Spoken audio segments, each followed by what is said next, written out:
আমার ভাইয়ের সাথে সর্বোচ্চ স্মৃতি যদি আমি বলতে চাই, ও যখন আন্দোলনের জন্য বের হচ্ছিল তখন ও যে নেমে যাচ্ছিল সেটাই আমার শেষ স্মৃতি, যে ও একবার পিছনে ঘুরে তাকাও নাই, এক পলকে নেমে গেছে, নেমে গিয়ে আন্দোলনে শরিক হয়েছে। মীর মাহফুজুর রহমান মুগ্ধর বড় ভাই মীর মাহমুদুর রহমান দীপ্ত।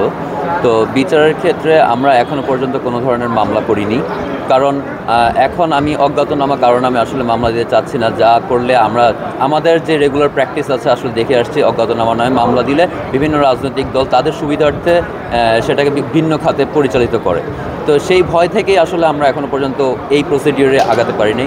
তো আমরা চেষ্টা করতেছি যাতে স্পেসিফিক যে এই ঘটনাটা ঘটিয়েছে তাকে যদি প্রথমে খুঁজে বের করা যায় এবং তার থ্রুতে তার মাধ্যমে যদি আপনার পরবর্তীতে কারা নির্দেশদাতা ছিল সেভাবে বের হয়ে আসে, আসলে সেই ক্ষেত্রে বিচারটা আমাদের কাছে মনে হয় যে সঠিকভাবে হবে এবং ইনোসেন্টকেও যে দোষী নয়, হ্যাঁ, সে যাতে সাজা না পায় সেজন্য আসলে এটা আমাদের একটা প্রধান চাওয়া, যাতে নির্দোষ ব্যক্তি সাজা না পায়। যেটা আমার ভাইয়ের জন্যও খারাপ হবে, আমাদের জন্য আমাদের কাছে খারাপ লাগবে।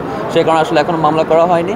তো আমরা চেষ্টা করছি যে আমাদের ব্যক্তিগত উদ্যোগে এবং অন্যান্য যারা অথরিটি আছে তাদের সাথে যোগাযোগ করে চাচ্ছি যাতে এটা নিয়ে ইন্টারনাল কোনো কমিশন হয়, কোয়ারিজ হয়, যারা তদন্ত করবে, হ্যাঁ, নিজেদের।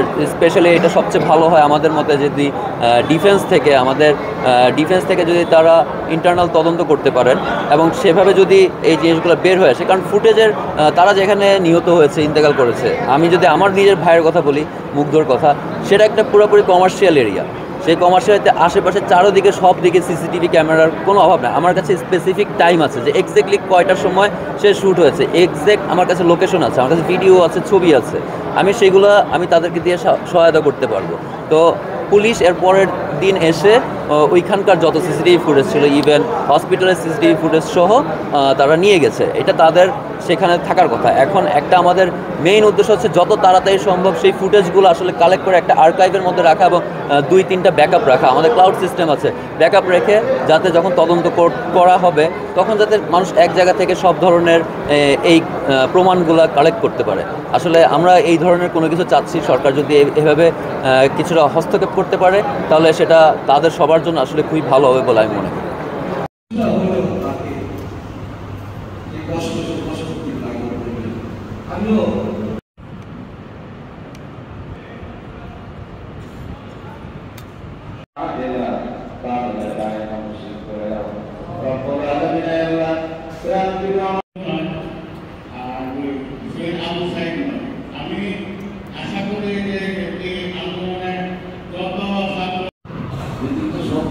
আমাদের হৃদয় থেকে কখনো মুছে যাবে না। বলতে বলতে হচ্ছে মাটি লুটিয়ে পড়ল।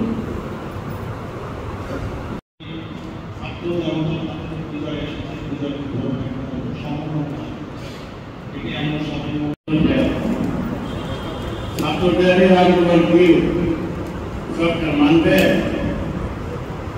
হঠাৎ করে বলো এমন ছাত্র আন্দোলন একসময় মানতে বাধ্য, কারণ যখন স্বাধীন হয়েছিল তখন ছাত্ররা আন্দোলন শুরু করেছিল, তারপর জনগণ সর্বস্তরের জনগণ আন্দোলন করেছিল। আমি যদি আমার বয়স যদি তখন মুক্তিযুদ্ধ করার বয়স থাকলে আমি মুক্তিযুদ্ধে যেতাম।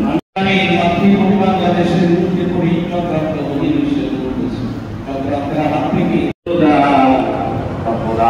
কঠিন মুহূর্তে ধৈর্যের সাথে পরিস্থিতি মোকাবিলা করার বিজ্ঞান করে দাও। রব্বুল আলামিন ইয়া রব্বুল আলামিন আল্লাহ পিতার দোয়া সন্তানের জন্য কবুল করে নাও, মেহেরবানি করে সওয়াব তার রোহের উপরে পৌঁছায় দাও। রব্বুল আলামিন তার কবরকে জান্নাতের বাগান আল্লাহ বানায়। আলামিন মাতৃভূমি বাংলাদেশকে সমস্ত প্রকার বিপদ থেকে আল্লাহ তুমি হেফাজত ফরমাও।